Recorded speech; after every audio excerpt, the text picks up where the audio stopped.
This is Humans. Humans.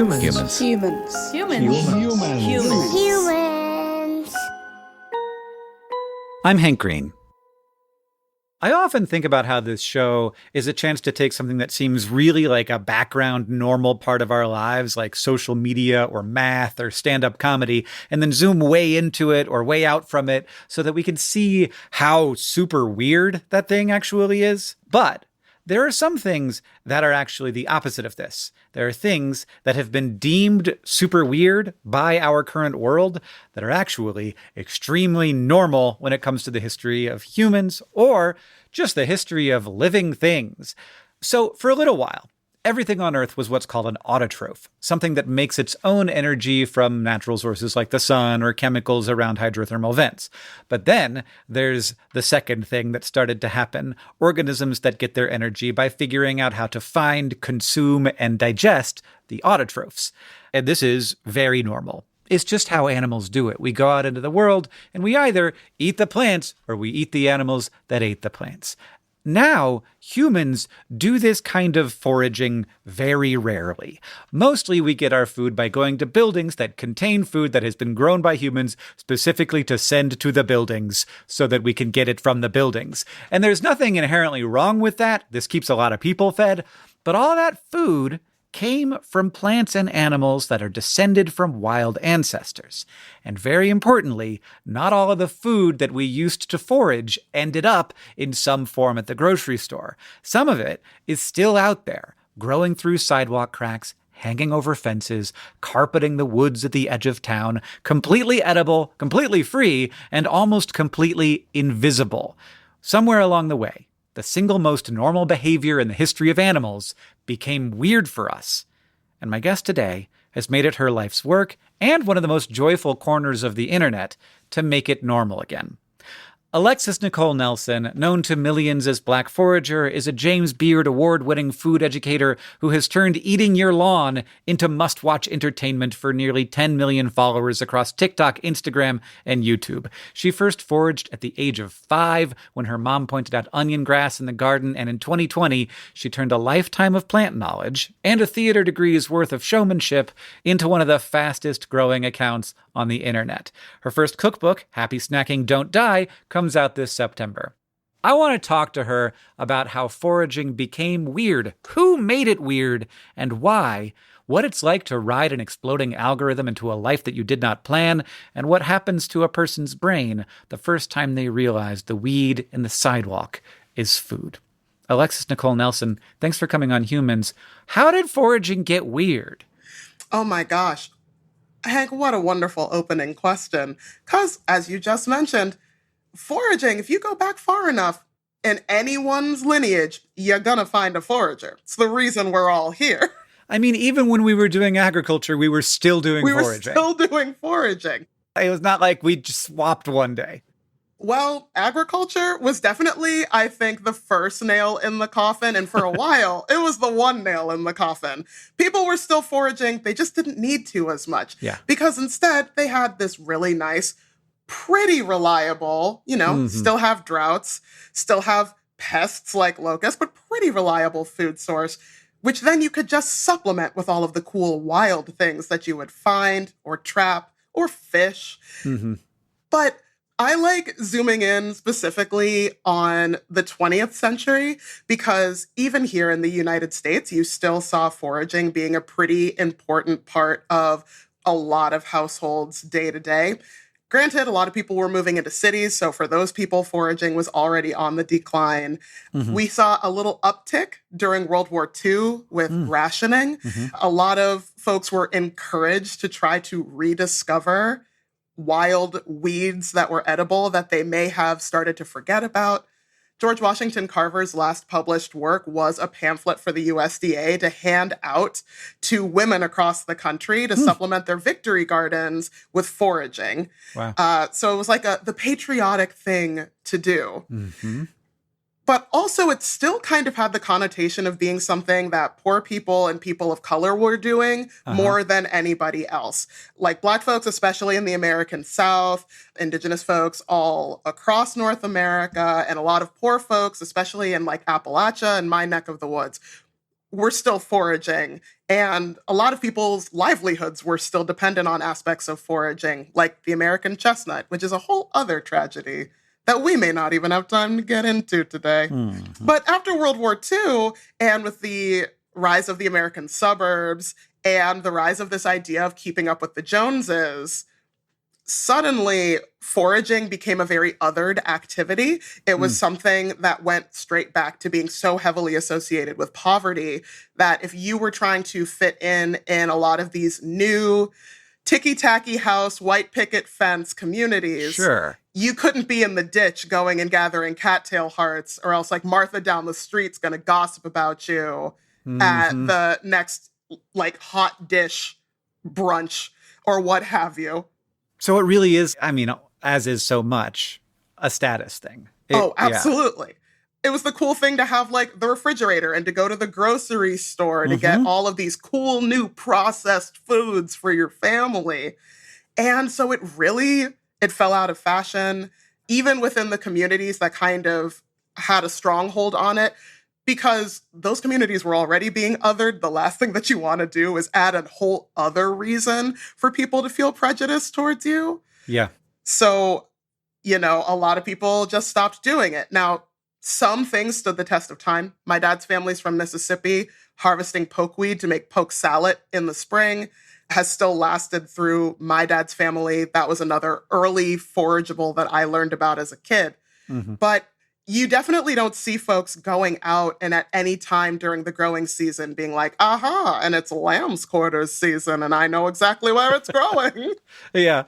Which would have been a super normal thing. Yeah. And also, I kind of get the impression that as agriculture was happening, we kept foraging for medicinal herbs. Yes. Yeah, absolutely. And this almost has like a connotation that has escaped the status barrier, where it's like, ooh, this is like I'm kind of a mystical knowledge. I'm a cool knowledge keeper, and mysticism and herbalism, and and unfortunately, I do think in a way that attitude also set us back, but in an ethnobotanical pharmaceutical way. Ooh, tell me more. Oh my gosh. Well, how far back do we want to go? If you go back to right before the Civil War in the United States, okay, there was a really heavy association of medicinal plant knowledge with enslaved women. A lot of them were the keepers of that information. A lot of families would honestly trust women working on their plantations more than they would sometimes trust like the doctor who wanted to put leeches on your leg. I did a SciShow once on how George Washington died, and boy, the doctors weren't part of it getting better. No, they were not. No, they were not. Oh, God. And a lot of these folks were like, I don't know, when she made me a tea, my fever went away, and you want to cut me open. Yeah. Without any anesthesia, because that's not a thing yet. And you also don't know about germs. Nope. Nope. Not at all. Not that I do, but like, yeah. And that association, that kind of witchy, predominantly female association, as we were moving into rapidly modernizing medicine, moving into the 20th century, really made a lot of folks just not take any of it seriously. And so I do think it's taken a really long time for folks to be like, oh, maybe we do actually need to look at all of the different actives and even some of the what we consider to not be actives in all of these plants and start getting a better idea of how these mechanisms do or don't interact with the human body. So once again, if we survive, that'll be a cool thing to watch science continue to do.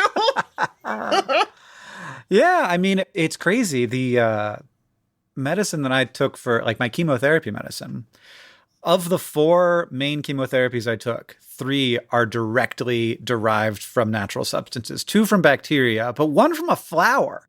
Ooh, wait, which one? It's called vincristine. They've literally got greenhouses full of these like Madagascar periwinkles that they crush up and they derive the chemotherapy drug from now, today. It's still done that way. Oh.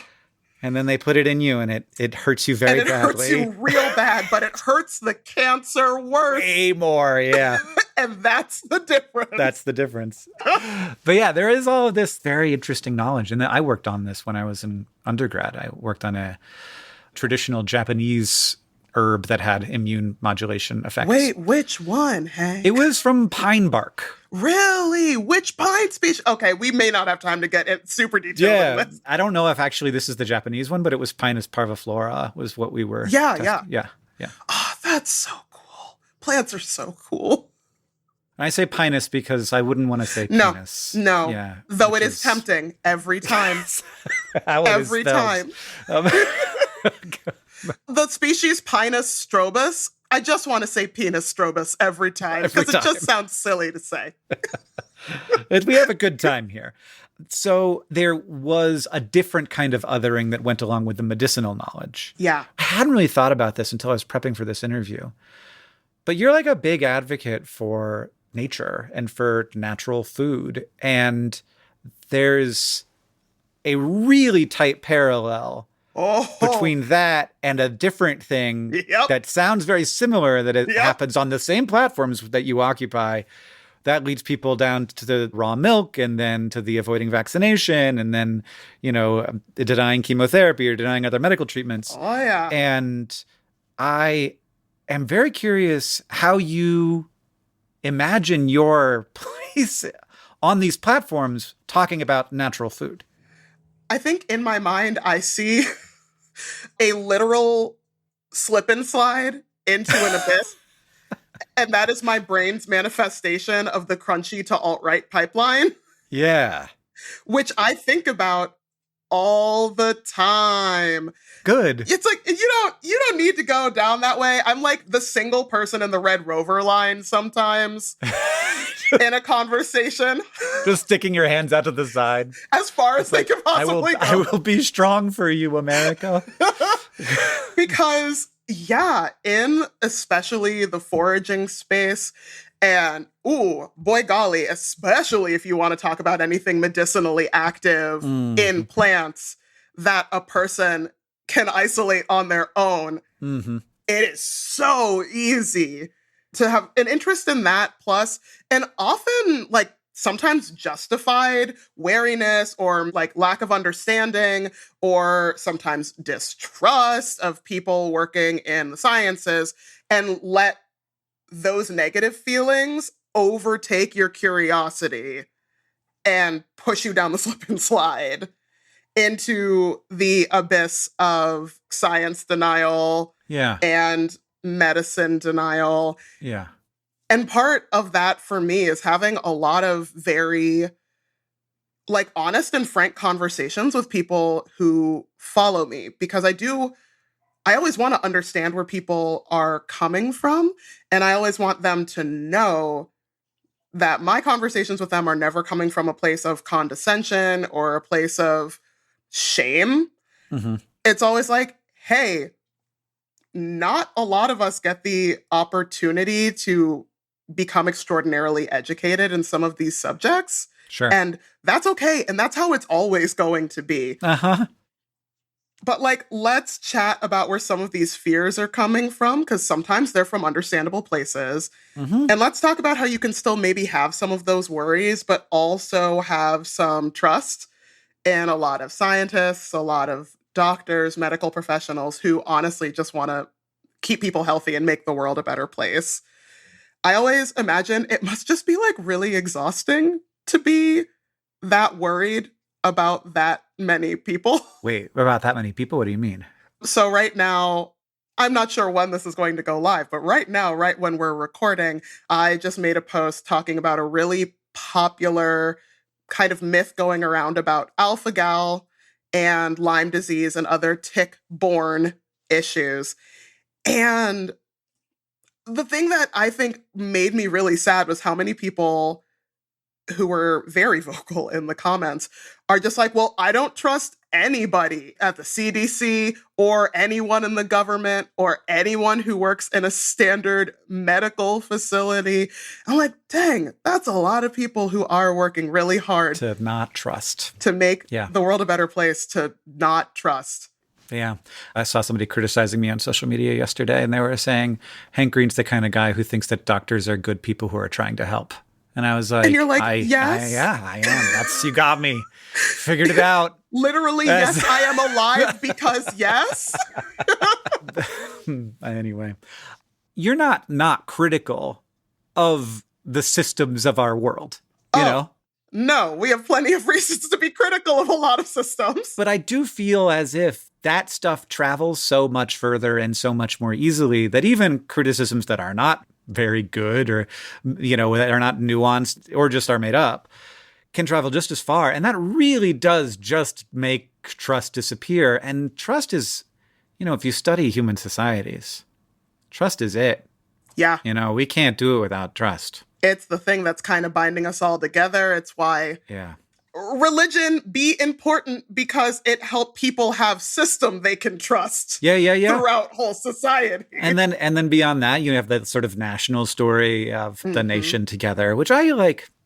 I go in for it. It's one of those things where I'm like, yeah, shouldn't that be what we're like striving for, despite the fact that so many people have been disadvantaged and taken advantage of and are hit. But shouldn't we still have that like shining goal for all of us that we're like slow motion, rocky music playing, moving towards? Right. Moving towards. So Alexis, I want to talk to you in just a second about why we take better care of the things we know. But first, I want to do our first segment. We're going to have 2 segments in this episode. I think this is the first episode where we have 2 segments. New thing. Our first segment is going to be the lightning round. Ooh, okay. I want to ask you a bunch of questions. I hope that these will be relatively easy for you. Probably they will be sometimes hard. But I'll start out with an easy one. Dandelion, friend or foe? Friend. But it can be very aggressive. It can be, yes, it can be. Pawpaw or acorn? Acorn. Most overrated wild food? Pawpaw. Don't come for me. Wow. Are mushrooms more... I'm going to move on. We got to move on. It's lightning round. Are mushrooms more plant or more animal? More animal. Best season to forage? Mid-fall. Best smell? Common milkweed flowers. Do you think there are aliens? Can I say I hope there are aliens, just because it keeps things more interesting, and I would unfortunately find the universe extremely more boring if there aren't. Yeah. What did you waste too much time worrying about 5 years ago? 5 years ago?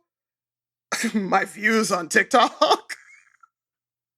All right, and finish this sentence with the first thing that comes to your mind. Uh-oh. Humans are the only animal that can gather enough knowledge to try to positively help the other organisms around them. Oh, like wow. en masse. You're gonna make me cry. We're capable of such good things. Yeah, we don't just help each other. We do actually sometimes help other animals. Yeah. Well, and other animals do that, but not like, systematically. I watched a kid in my neighborhood help an earthworm cross the sidewalk yesterday in the rain. We have this capacity to learn, and we very frequently use that information to help. So you said pawpaws were overrated, and this is a surprise to me because it seemed to me like that's one you're a fan of. But you said it quickly. You were ready to go. I can be excited about something and also not like eating them. Oh, wow. Okay. Pawpaws. Very exciting. We love a large native fruit, especially one that looks so tropical. All of the rest of the members of its genus and family are more tropical plants. It is a remnant of getting pushed up here during different climate changes and then never making its way back down. The giant sloths loved them. The mammoths loved them. There are some named cultivars that we have created over the last 100 years that are a delightful eating experience. So many wild pawpaws are so bad. Sure. It's like finding a crab apple. You're like, yes. Yeah, just because apples are bad doesn't mean apples are bad. Yeah. And it's like, sometimes you find a crab apple that you're like, dang, that's a good crab apple. The unfortunate part with pawpaws is, if you cook with them, and we literally do not understand why this happens yet, and I'm going to bully someone into making this their dissertation. Yeah. Cooked pawpaw makes people sick. Oh. Like a lot of people sick. Huh. And I did not used to be one of those people, and neither was my fiance. And one year we made pawpaw bread in the same way you make banana bread, just as we had every year prior. And we both thought we were gonna die. Whoa. And we don't know why it happens. Huh. And every year, people, if I post about pawpaws, people will be in the comments and being like, I know you said it, but say it one more time that people should not cook them because I didn't listen to you last year and I cooked them and it was bad. Huh. Tastes great. The stomach cramps are insane. Right. And there isn't any ethnobotanical history of cooking or drying to preserve them. Like they were a treat that was enjoyed fresh while they were in season by like all of the different bands and tribes within their native growing range that we have any information from. Yeah. So it feels like people knew from the jump. Yeah. But people get so excited about something that's like a banana and like a mango, but from here. And I tell them you can treat it in a lot of mango ways. Make a lassi, you know, if you get one of the ones that doesn't taste bad. Taste like, I'm not even gonna, that we're in polite company, so I'm not even gonna say the kind of bad that it tastes like, but just not great. It's almost kind of fun loving something from a purely botanical standpoint and not from like a food standpoint. I'm just like, oh man, one of my favorite butterflies needs you to survive. And your leaves smell like bell peppers when they're crushed. And so many things love eating your fruits. And I'm just not always one of them. Yeah. Things don't have to be edible for me to enjoy them. Exactly. Yeah. Which is another thing that I'm trying to ease into my content little by little. Like, what if we actually also thought things were cool without immediately being like, so how do I eat that? So there's a quote I love from you. A follower told you that recognizing a plant on a walk made their neighborhood feel cooler and happier. And you said, we take better care of the things we know. Is that kind of the whole thing you're doing? Yes. I've been caught. And now I just run into the sunset. Yeah, that's the whole point. Like, I get that, you know, I'm a forager who lives in Ohio. I don't have access to the same plants that a lot of other people around the world have access to. But I'm just hoping that in showing people how much biodiversity and abundance is around me, someone who lives in like downtown Columbus, Ohio, that will get them curious about what could be hiding in plain sight around them. And I think tapping into that little bit of curiosity, something that a lot of us adults especially get a little out of practice with. I see it much more with like the kids in my neighborhood following around behind me when I have my basket, wanting to know everything that's awesome. that I'm gathering and what I'm going to do with everything. Whereas, you know, the other adults in the neighborhood are just like, and there's Alexis and there's her basket and I hope she's having a good time. Every neighborhood has a weirdo. Every neighborhood has a weirdo. And I took it upon myself to be that for my neighborhood. That's an important thing to remember. Every neighborhood has a weirdo. And if you don't know who the weirdo is in your neighborhood, I am very sorry to tell you it is you. So you got big on TikTok during a moment when that was happening to a bunch of people, including me. You. I had already been a famous internet person to some extent, but TikTok was wild. It was the pandemic. We were all trying to figure out how to live a life with a lot less physical interaction. And a lot of people were doing that along with us. And there was just all this excitement around this new platform. You had like 200 Instagram followers in 2020. And yeah. And I knew like all of them, and they were all other foragers. You were making foraging content then. Were you making like very similar to what you're making now? I mean, no, not at all. It was very blog adjacent. I had finally stopped white knuckling Tumblr, and I was like, I'm going to just pretend that I'm still there. I miss her. She's still doing it. She's still got it's got a little juice there on Tumblr. Oh yeah, I'm back on occasion. It's my brother's favorite social media platform. And so I was just, you know, a lot of beautiful, high contrast top-down food photography and plant images. Yeah. I was like, if I just take all of these pictures as if they are going into Bon Appetit, and then I write my little essays underneath, this'll be great. And I just get to keep track of all my favorite recipes for me. And if other Sure. people want to follow along, that is great. And then you did something where that changed. Did you have like a first hit? Because we're friends here, I'll tell you about my actual first viral video. Because what I normally tell people is, yeah, around early April of 2020, everyone's been inside for 2 weeks. Everybody's stir crazy. People are dousing their bags of groceries with disinfectant when they get home because we didn't know how this particular novel coronavirus worked yet. Yeah. So I was like, oh, well, a way that we're stretching our groceries is by me going and foraging all of these different leafy greens that are in season around my city neighborhood. Come along with me and I'll introduce you to 5 of them. And that video did good and fine. It did get like 40,000 likes, which at that time was crazy for me. But I did have a video that went viral 6 months earlier than that, unfortunately. Oh, for bad reasons? Just for annoying reasons, mostly. Okay. There were 2 individuals who made a trending TikTok sound that essentially during the primaries was, please don't make me vote for Joe Biden, but them repeating that over and over and over again over a dance beat. I remember this. Yeah, and I just danced to it. And that got like 1 million views like that, and I was pissed.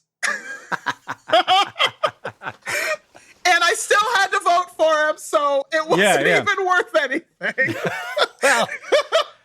Well, isn't that the way of almost everything that pops up? Yes. Like if I look at the top videos on my TikTok list, none of them are things that I feel like are providing much value for people. No, never. And every time I'm like, I'm just going to throw something up because I don't want to lose the good graces of the algorithm.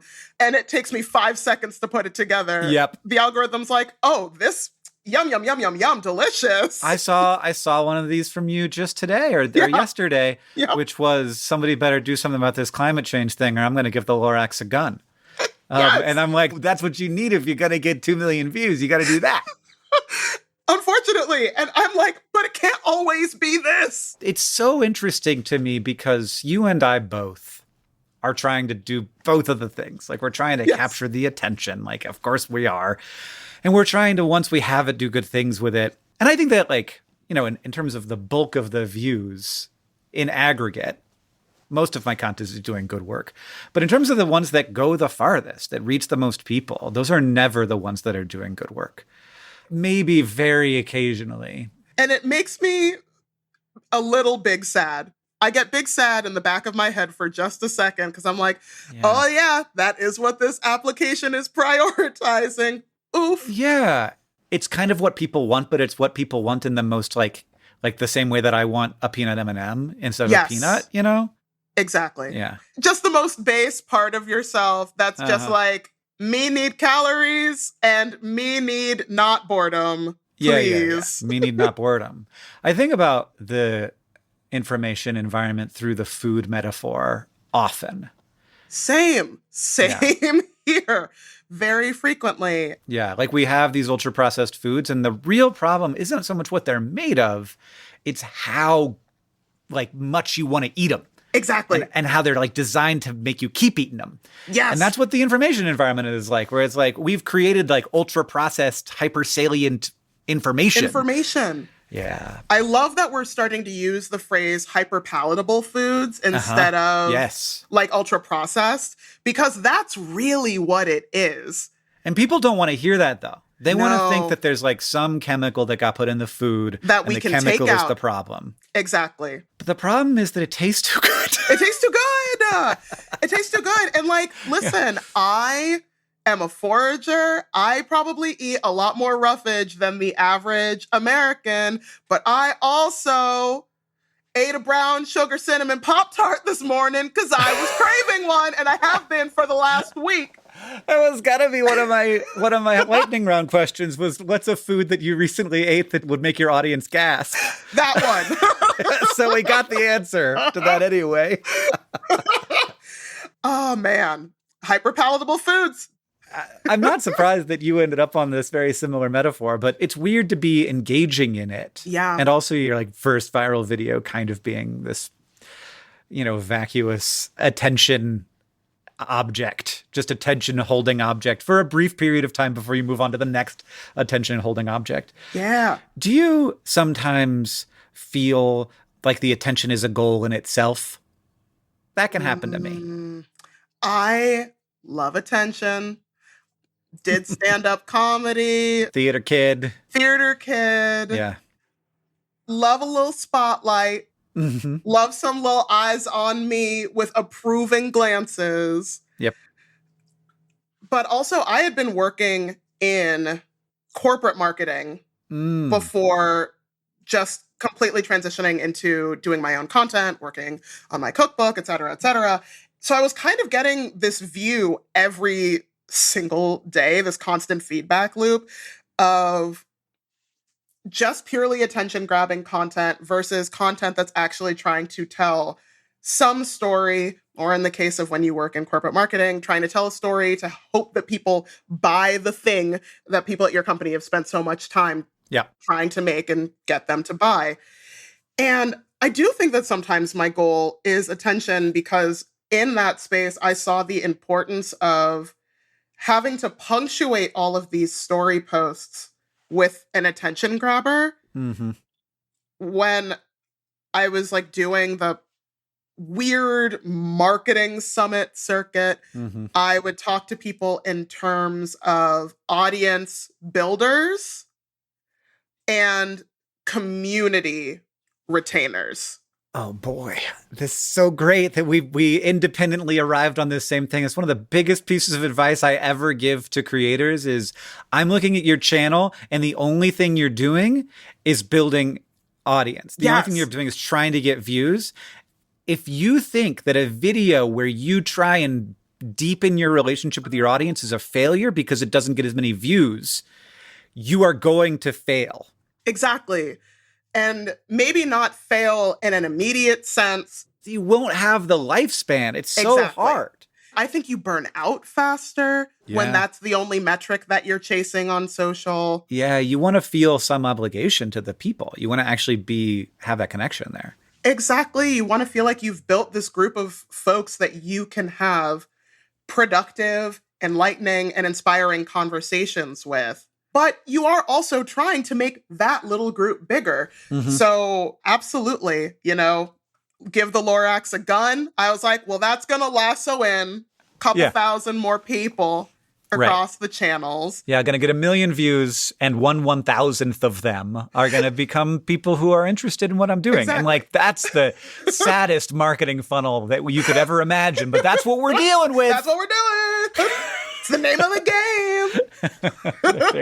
They're there to replace the 1,000 people who are falling out and moving on to some other thing. Yeah. Or the 1,000 people who are stronger than me and leaving social media. Yeah. Every time I see someone in real life and they're just like, oh, I miss your content, but I got rid of my social media, I put a hand on their shoulder and go, do not miss me. Yeah, move on with your life. Please. Forget this place. Forget me. Go on. Go on. Go on without me. I absolutely hear you saying that both are the work. Yeah, both are the work. But like you are also to some extent following your nature of loving a little spotlight. Oh, yeah. Yeah. Oh, yeah. I want to ask you how you got all of this knowledge in your head. And I want to talk a little bit more about American history of foraging to cap off our conversation. But first, I want you to ask me your question for Hank. It's our second segment, everybody. Ask Hank a question.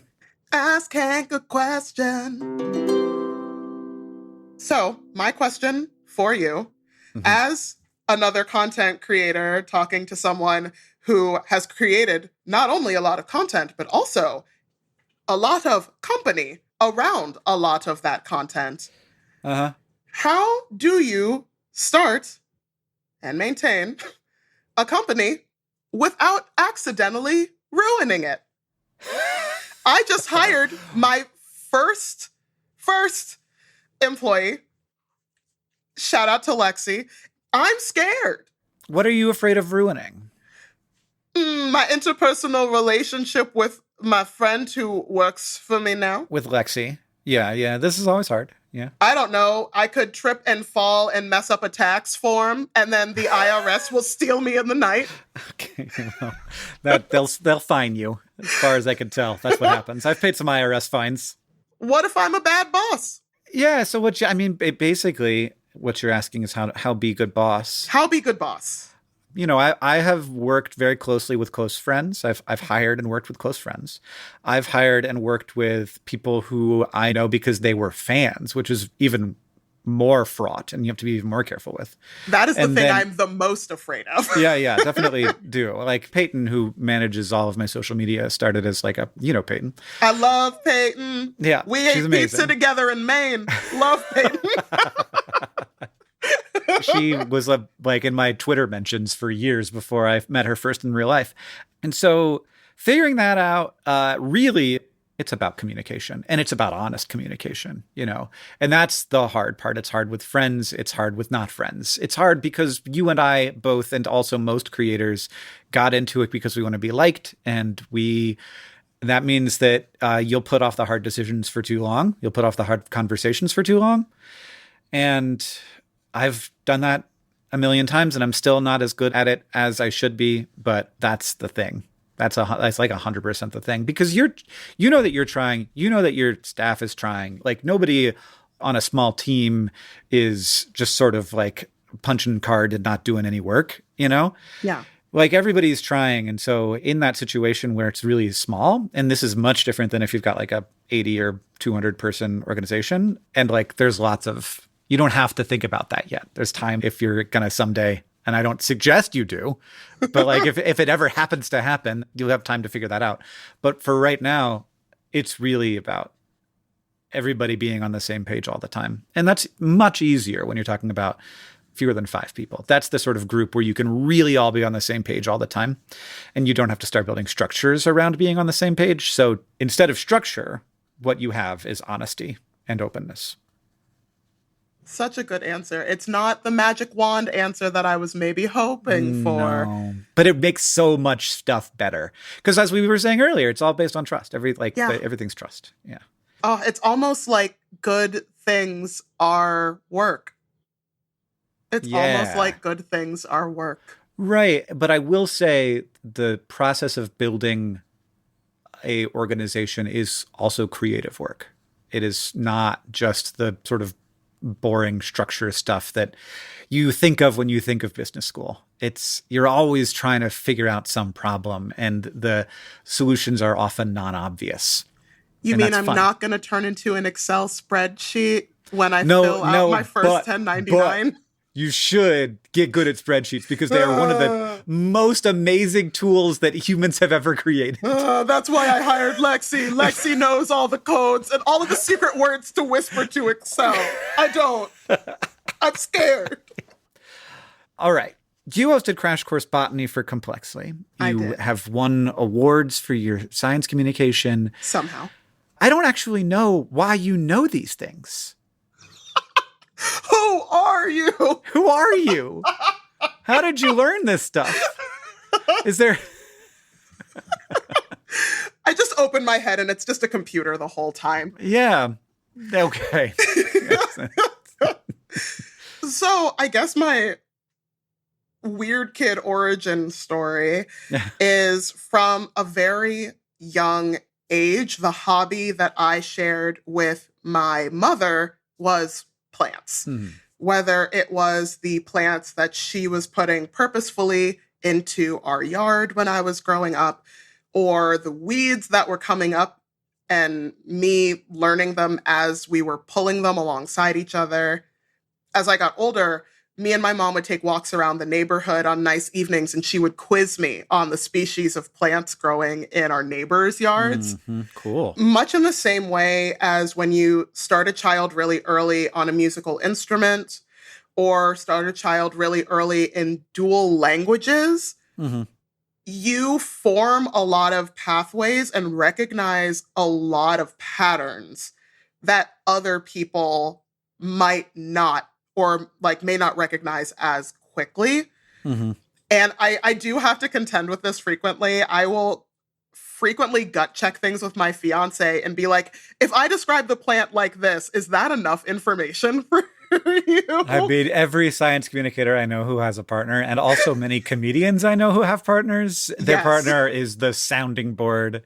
It's so weird to have this relationship where you're like walking up to this person all the time and you're like, so, Catherine, I'm going to tell you some facts about chickens right now, and you need to tell me which ones are the best ones. Yes. I was like, so Jeffrey, I'm going to say some words at you, and when I'm done, you need to tell me where I lost you.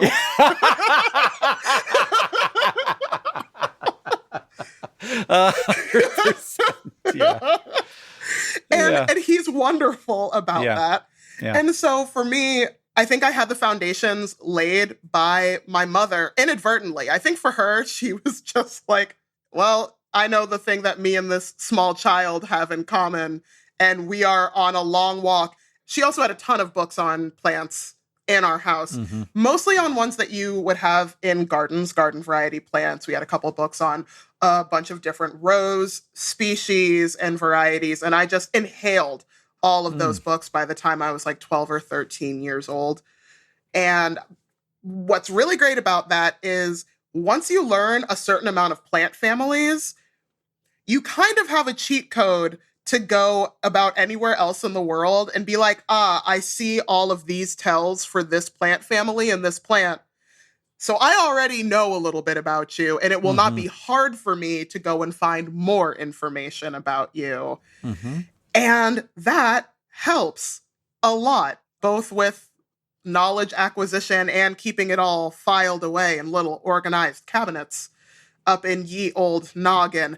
Don't ask me anything else if you ask me anything from any of my like OChem or DiffyQ, that nope, is gone. That's gone. Yeah. That's absolutely gone. Look, I think it's doing something in there. You know, that's always my perspective is like, I don't remember any reaction mechanisms, but I feel like I know what an orbital is. Yep. Like if someone asked me to explain the two different chemical reactions and the two types of photosynthesis, like I could not give you the exact numbers for anything, but I could explain to you what's going on. Yeah, you know that there's chemical reactions happening, which is huge. You know, if true. You need to, it's on the internet, you know, and you don't. That's the other thing. You don't need to. Oh, man. So that's just, I like to joke that the plant knowledge saves so easy because everything else saves so not easy. Well, yeah, I think that what it is, and I've talked about this on this show before, but it's scaffolding. Like you just have a lot of scaffolding built up around plant stuff. And so there's always like a niche that a new fact can hang off of. Exactly. And it makes it really easy to recall things. And it's a really cool party trick when you're hiking in the middle of the forest in Japan with one of your friends and you're like, I know what genus that guy's in. And she's like, crazy. You've never been here before. Yeah, I don't need to have been. Look at its leaflets. How can you not know? My son was talking to his grandmother. He said, he's a know-it-all, of course. And he said, what's a famous kind of tree that isn't a tree? And his grandmother didn't have an answer. And he said, a palm tree. Yeah. And then he said, they're monocots. And I was like, whoa, they are monocots, buddy. They're just big grass. Do you know what monocot means? And he said, yeah, it means that they have one cotyledon. And I was like, oh, that's very cute. Oh my God. That was only cute for people who know botany, but it's called a cotyledon. So clearly he's read that word, but he's never, exactly. Oh, Oren, that's it was very good. Sweet. Oh my God. I was like, I'm not even going to correct you. That's great. No. There will be a biology or a botany teacher in the future that will just be like happy that he knows it already and will like very surreptitiously pronounce it correctly right after. And then we'll be good. I think, honestly, that his biology or botany teacher will be annoyed by him from day one. We'll find out.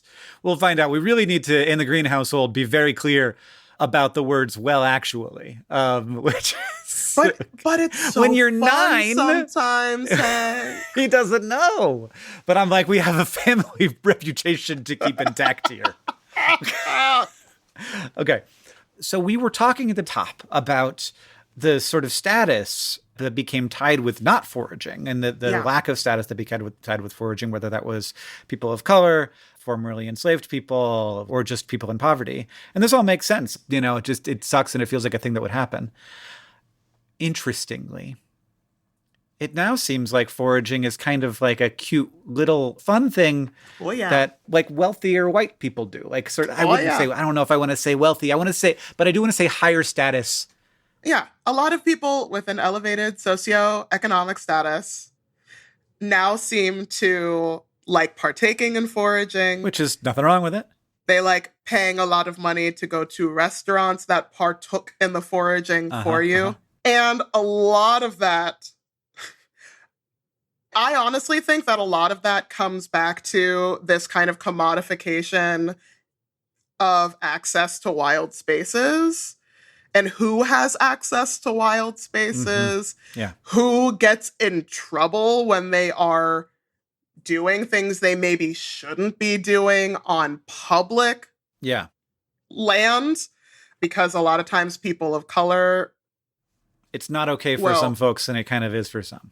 Oh, yeah. And so much of it comes down to race, comes down to people calling rangers on some people who are doing an activity that they can't immediately identify. Sure.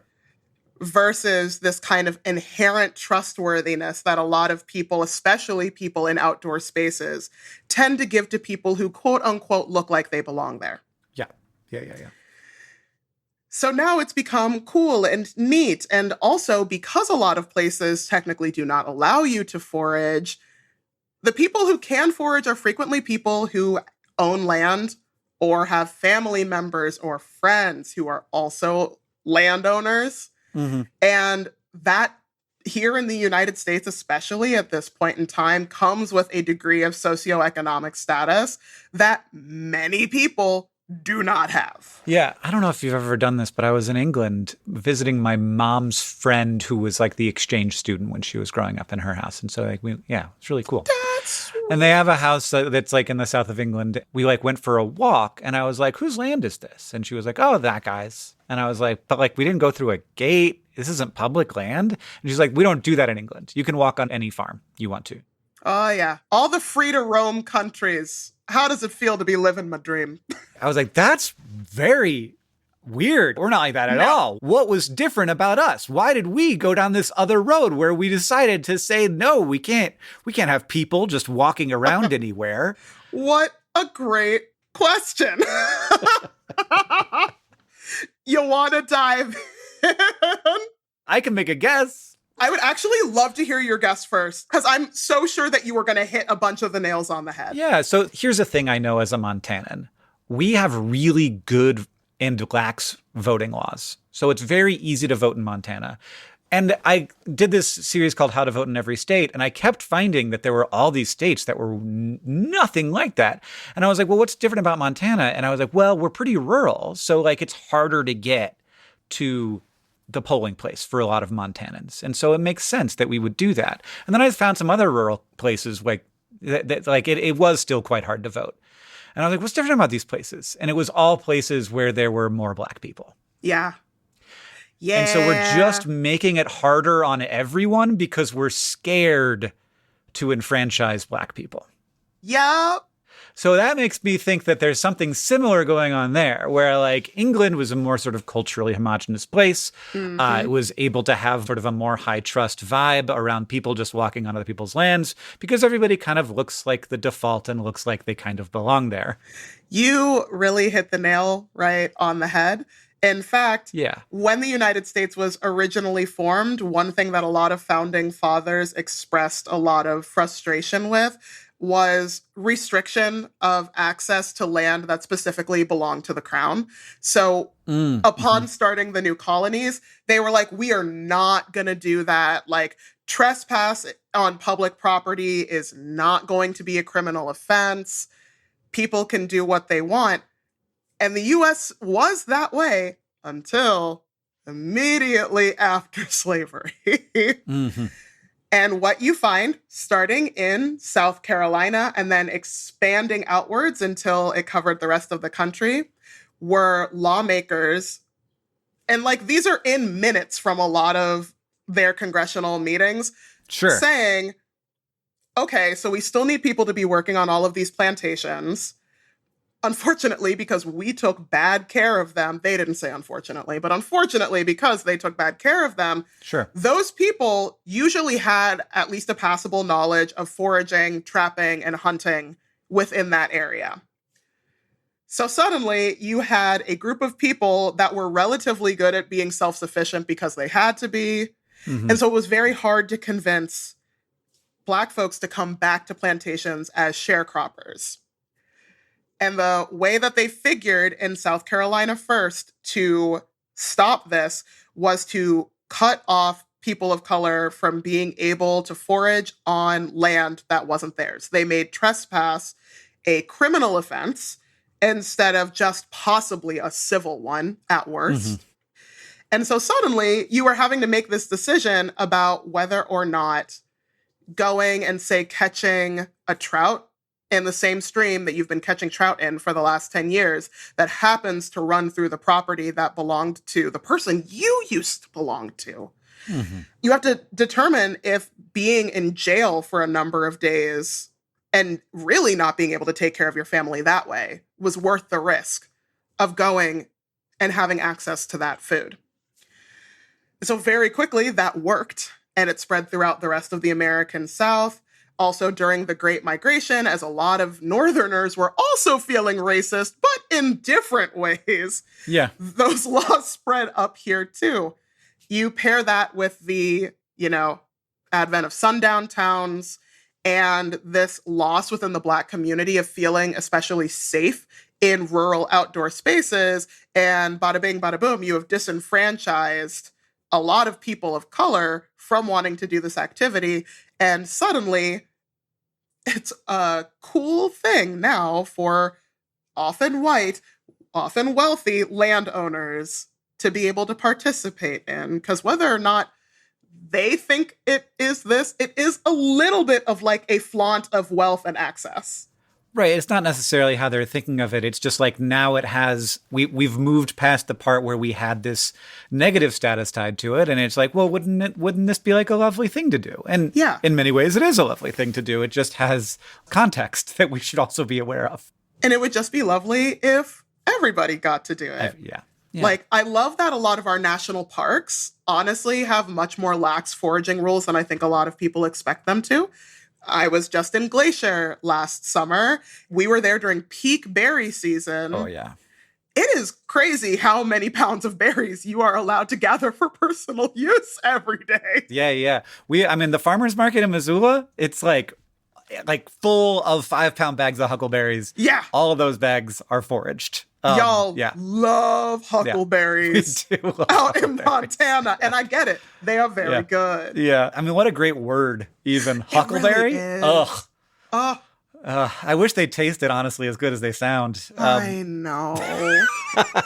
I know. If you make a huckleberry syrup. Yes. Uh-oh. Morgan is mad at us. I don't like a huckleberry on its own. Morgan, our producer, has popped in. Morgan, I will bring you Eastern service berries. Oh, we have service berries out here. They're probably not as good. They're not as good. Yeah. They're not as good. I had some. I had one once before I knew what it was. I just put it in my mouth, which is exactly what you say not to do. But it looked so much like a blueberry. I was like, it's got to be fine. Look at this bush. This bush looks just like a berry bush. We don't have any crowned berries that would hurt you here in North America. So, you have the crowns on the service berries. You have crowns on blueberries as well. Gotcha. Some people might, though, get a little confused because there's kind of like a puckered end to poke berries. And those guys you should not be snacking on. You know so much. Next time you're out here, we got to go forage together. Yeah, we should go hiking. Oh, man. Especially now that I know that your Costco has sand cherries. Yeah, just in the Costco parking Just lot. in the Costco Because this is parking the lot. thing. You don't need access to a huge swath of land to do No, some foraging. Certainly, there's things that it helps with. But yeah, we just a do a little ton of curiosity. foraging, and we also have like great neighborhood foraging in Oh, I Missoula. can only Great imagine. pears, great apples, great cherries all over. Also, okay apricots and plums. I'm just not that big of a fan, honestly. I think a good plum is amazing, but most plums are not good A plums. dry plum is not amazing. Oh, There's so it's many dry just plums. like styrofoam water. Yeah. It does make your mouth feel funny too. Yeah, It yeah, the can sometimes. tannins. The tannins. The tannins. All right, Alexis Nikole Nelson. I want to say thank you also for your cookbook, which I would like you to give me a recipe from that Ooh. you are excited about putting in Happy Snacking Don't Die.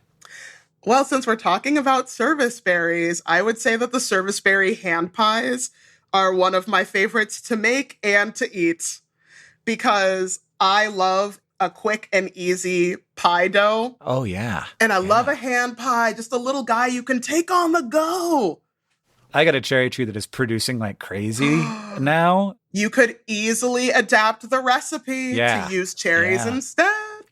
Man, I love my cherry tree. I take such good care of it. It's got aphids right now, and I'm so mad. Oh But no. it's okay. Oh, those dastardly little guys. I hope the ladybugs find them soon. There's a whole ecosystem thriving on this tree now because of the aphids. If the tree didn't have any aphids, there would be no predators on it at all. But now it's got Exactly. aphids, and there's like just an explosion of all kinds of different weird bug eaters on it. All the little parasitic wasps and all the ladybugs all hanging out and waiting. Yeah, the ladybug larva. There's all kinds Yeah. of like moth larvae that are eating them now too. Oh, I'm sure the jumping spiders have been like doing little drive-bys and just like yoinking one and then running away. Yeah. It's fun. It's fun to take care of a tree. It is fun to take care of a tree. I'm training the jumping spiders in our yard to go after the spotted lanternfly nymphs. Oh, you're training them. This is Oh. interesting. Grabbing the lanternfly nymphs with a little pair of tweezers and making an offering to the jumping spiders. Yeah. Okay. And they'll learn. They're smart. They are smart. Last year, I captured one of our praying mantises and fed it only nymphs for a week and then re-released it into the yard. And I was like, tell your friends. Please. I feel we're so weird. Like, this podcast is about how weird we are. We're very weird. And this is an example of how weird we are. At the same time, the aphids in my tree are farmed by ants. Yeah. They want that sweet, sweet honeydew. They are 100% doing that. And the way that I control them is to keep the ants off the tree. That's the only way to control the aphids. Because otherwise, the ants will fight the They'll predators. protect them. Exactly. Yeah. And it's Crazy. like, get out of here, gang. Go steal a sugar cube from a picnic blanket or something. You guys gotta go. So we are weird. There are other animals that are also weird, but humans being the only animal that straight forgot how to feed itself is It's nuts. crazy. It's amazing. So wild. But we are also the species that could teach itself how to do it again, one TikTok at a time. Exactly. After all of this work, are you optimistic about us?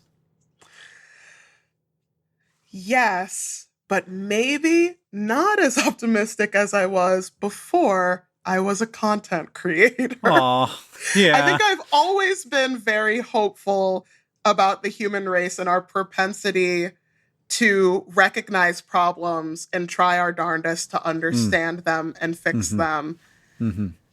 Of course, we see there are some people out there who are just like, well, actually, what if I only fix the problems that were important to me and made a butt ton of money doing so? And that's, Yep. you know, like who I presume to be your arch nemesis, who as of today is a trillionaire, which I think is a thing that shouldn't exist. As of the recording, who knows what will have happened when Yeah, this and post that's comes so out. true. It's a real mess out there at the moment, but I guess I feel that way all the time. Yeah. I don't know. Maybe before this comes out, someone dressed like an old timey robber will break into a safe in his house and steal a bunch of gold bullion. Who knows? Much more likely is the stock market crashes, but hopefully that won't happen. Yeah. That's not good for people either. No, it's not. Except Yeah. maybe I'll be able to afford a house on land then. Yeah. Is your current house on water? My current house is on an itty bitty, maybe 1/5 of an acre plot in the middle of downtown Columbus. Oh, I see. Land. I wish it was on water. Then I could just be a seaweed farmer and throw my phone into the ocean. Oh, man. You're not going to throw your phone into the ocean. I'm not, because it's confident. littering. Well... I think about it all the time. Yeah. And then I'm like, I'd feel so guilty if I did that. So I guess you get to live another day. Well, Alexis, our last question that we ask all the time. What is something that you've learned from this work that you wish everyone on Earth knew? I have learned that every ecosystem has so much wonder and so much more diversity hiding within it than you think it does. When I was first getting started, the comments that I would get the most frequently, both from people living in really large metropolitan areas and people living in like drier, more southern areas where I cannot forage or even like look at a ton of plants because of where I live. Yeah. And I've been very lucky to get to travel both around the country and around the world to get to confirm in person that that just isn't true. And also, when people say I live in a place where foraging isn't possible, especially talking to my friends in the desert, I just love to remind people, if people were living there before you and the city that you know as you know it, foraging was possible there. Yeah. I promise you. Foraging was possible there. Hunting was possible there. Like, people were feeding themselves where you are living. And it might be a really cool adventure to figure out how. I think it provides a connection that feels kind of unquestionably valuable. Yeah, it really does. Even when you're like living in New York City, the wonder and the whimsy I saw this past spring, both online and IRL, with the Bryant Park American woodcock, the timber doodle, doing his little dance, and how delighted just random people walking by on the street were about this little bird, because it reminds you that even in the middle of New York City, you are within an ecosystem. Yeah. Oh, yeah. You are behaving within an ecosystem. You are living within an ecosystem. We are sharing our lived spaces with so many other living things. Yeah. And sometimes we do just need that reminder. It's a good planet. Alexis, Nikole Nelson, thank you for joining us on Humans. Oh, Hank Green, thank you for having me on Humans. Alexis's cookbook, Happy Snacking, Don't Die, will be out in September. Thanks to all the humans who helped make this episode.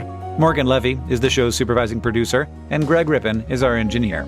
Peyton Mitchell manages our social media, Andrew Huang composed the music, and James Barnard designed the artwork. You can, and should, follow us wherever you listen to podcasts.